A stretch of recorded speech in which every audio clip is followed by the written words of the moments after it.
पासवान, नीतीश कुमार, कुमारस्वामी, अजीत पवार और पवन कल्याण, ये लोग अगर बीजेपी के इस लाए हुए बिल की मदद नहीं करते तो आज ये कानून नहीं बनता।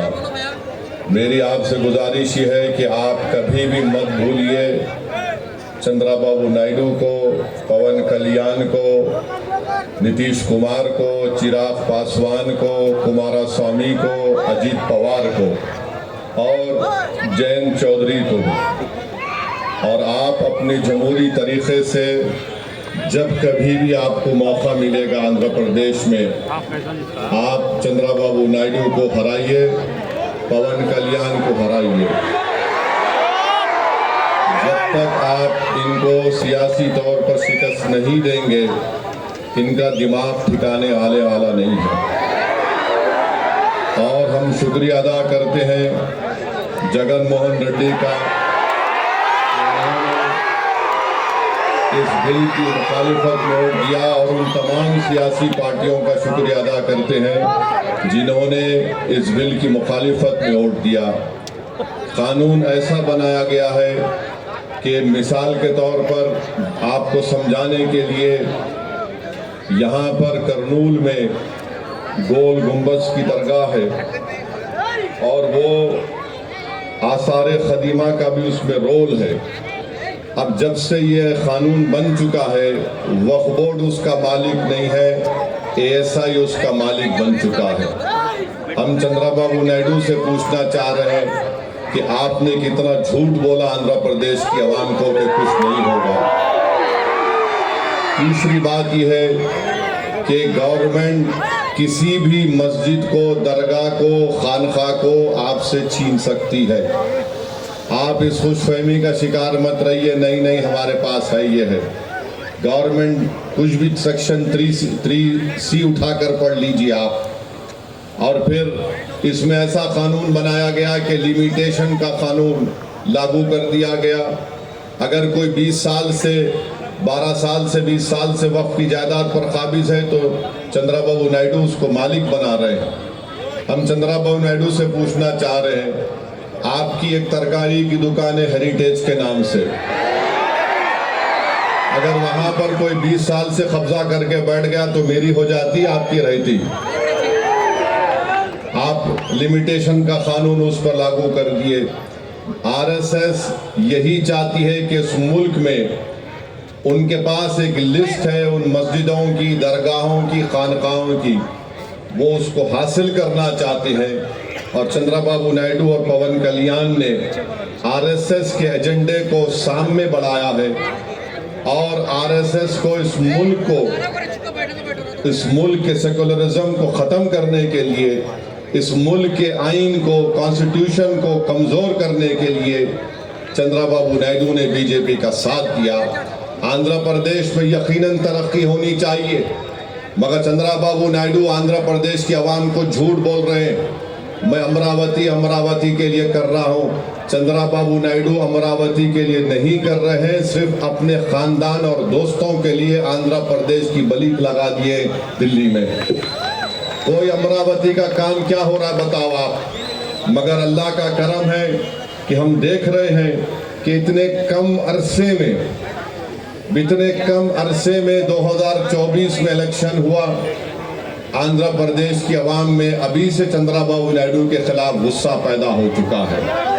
और मुझे यकीन है कि इंशाअल्लाह ताला ये गुस्सा और बढ़ेगा और चंद्रबाबू नायडू को इलेक्शन, जब कभी भी लोकल बॉडी के इलेक्शन होंगे या अगर कुछ भी इलेक्शन हो, मेरी आपसे गुजारिश है कि आप इसका मौसर जवाब दीजिए।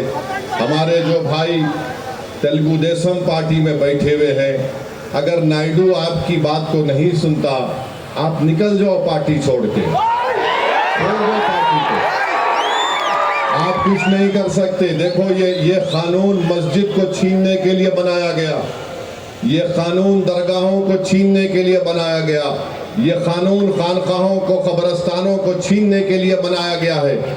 जब तुम्हारी और मेरी पहचान मस्जिद से है, इख्तलाफ हो सकता है, मैं आप कोई दूसरी पार्टी में होंगे, मगर जब बात शरीयत की, मस्जिद की आती है तो मैं आपसे अपील कर रहा हूं कि आप बेखौफ होकर टीडीपी को छोड़ दीजिए और पैगाम दीजिए कि आप कभी भी संविधान पर, कॉन्स्टिट्यूशन पर, शरीयत पर, मस्जिद पर कोई कॉम्प्रोमाइज नहीं करेंगे। मेरे भाई, मैं आपको बता रहा हूं कि चंद्रबाबू नायडू की तायद से क्या हो रहा है। मुजफ्फरनगर में यात्रा शुरू होती है, वहां पर संघ परिवार के लोग चले गए एक दुकान पर, जाकर कहा कि तुम्हारे पास नाम क्या है? उसने कहा नाम से क्या मतलब? उसका आधार कार्ड पूछे, आधार कार्ड नहीं था। उससे कहा कि तुम्हारी दुकान का नाम ये क्यों है? उसने कहा मेरी मर्जी है। तो उससे कहा तुम्हारा पैंट खोल के दिखाओ हमको। नहीं, ये हुआ है, मजाक की बात नहीं है। फिर बाद में शख्स ने कहा कि मैं पैंट नहीं खोलूंगा, तो उसको गाली गलौज की गई। बाद में मालूम हुआ कि जिसको गुस्सा कर रहे थे, गाली दे रहे थे, उसका नाम गोपाल है।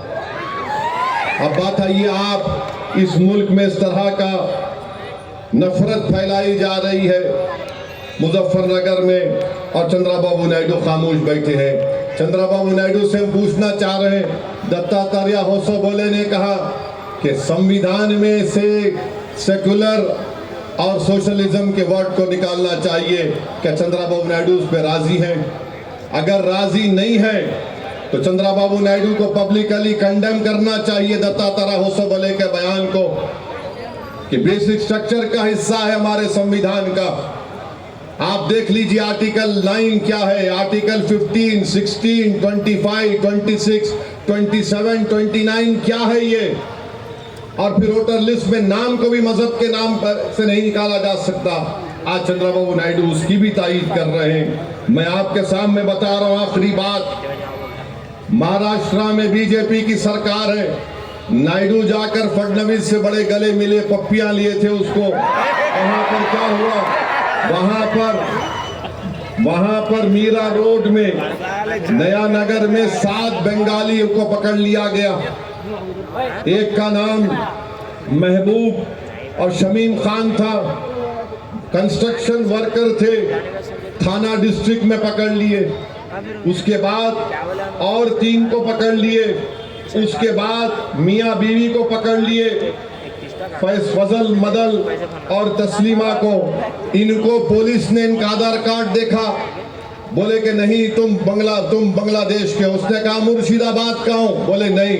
फोन निकाला, फोन फेंक दिए। उसने पैन कार्ड दिया, पैन कार्ड फेंक दिए। इन 7-8 हमारे बंगाली मुसलमानों को जो हमारे देश के हैं उनको बिठाकर बंगाल पहुंचाकर बीएसएफ के हवाले करके, बीएसएफ वालों ने उनको खूब पीटा और उनको ले जाकर ढकल कर बंदूक की नोक पर भारत के बॉर्डर से निकालकर बांग्लादेश के बॉर्डर में फेंक दिए। ये हो रहा है चंद्रबाबू नायडू। आपको अपनी कुर्सी की पड़ी है, हमको हमारे देश से बंगाली जबान बोलते थे। एक शख्स ने कहा कि मेरे पास 5-8 हजार रुपए थे, बीएसएफ के लोगों ने 7,500 रुपए छीन लिए मुझसे, बांग्लादेश में ढकल दिया उनको। फिर बंगाल की पुलिस ने पूरा भिजाया, कागजात भिजाए कि यहाँ के रहने वाले 3 बॉर्डर है, उत्तर दिनाजपुर, कोच बिहार से ढकल दिए 7 के 7 लोगों को। बताइए क्या हो रहा है हमारे देश में। अरे अगर आपको महाराष्ट्र में बंगाली बोलने वाले बांग्लादेशी नजर आ रहे हैं, मैं नरेंद्र मोदी से ये कह रहा हूं, भारत के वजीर आजम से, अगर आप जबान को देखकर ऐसा कर रहे हैं तो क्या आप में इतनी हिम्मत नहीं है कि वो 4 जालिम लोग जो 26 हमारे हिंदू भाइयों को पहलगाम में गोली मारे, वो कहां छुप गए? निकालो उन जालिमों को। आप सिर्फ बंगाली जबान बोल रहे हैं। उनका एयरपोर्ट पे, पूना एयरपोर्ट पे उनका आधार कार्ड फाड़ दिए। बेचारे का 25,000 का स्मार्टफोन रख लिया हजरत पुलिस। अब बताइए क्या हो रहा है हमारे देश में। बहरहाल क्योंकि वक्त हो चुका है, मेरी आपसे गुजारिश है कि आप तमाम लोग मिलकर तेलुगु देशम को सबक सिखाएंगे, नहीं सिखाएंगे? आप पवन कल्याण को बताएंगे कि सुपरस्टार आप है। अब बहुत हो गया ये ड्रामाबाजी, एक्टिंग। तुम संविधान को धोखा दिए, चंद्रबाबू नायडू ने संविधान को भी धोखा दिया, आंध्र प्रदेश की जनता को भी धोखा दिया, और चंद्रबाबू नायडू ने लोकेश को हमेशा के लिए यह कर दिया। आप जानते हैं ना इस बात को। तो मेरी आपसे अपील है कि मुत्तहिद रहिए और दुआ करते रहिए फलस्तीनियों के लिए, जो आज उनको हजारों की तादाद में वहां पर मार दिया गया। अल्लाह उन फलस्तीनियों को भी सलामत रखे। अस्सलाम वालेकुम व रहमतुल्लाहि व बरकातहू। नारे तकबीर, नारे तकबीर। All India Muslim personal law board, all India Muslim personal law board आज के इस इजलास के इख्तिताम का ऐलान किया जाता है और all India Muslim personal law board के जमी ओहदेदारान और अराकीन की जानिब से जमी मेहमानों का और जमी शुरका का शुक्रिया अदा किया जाता है।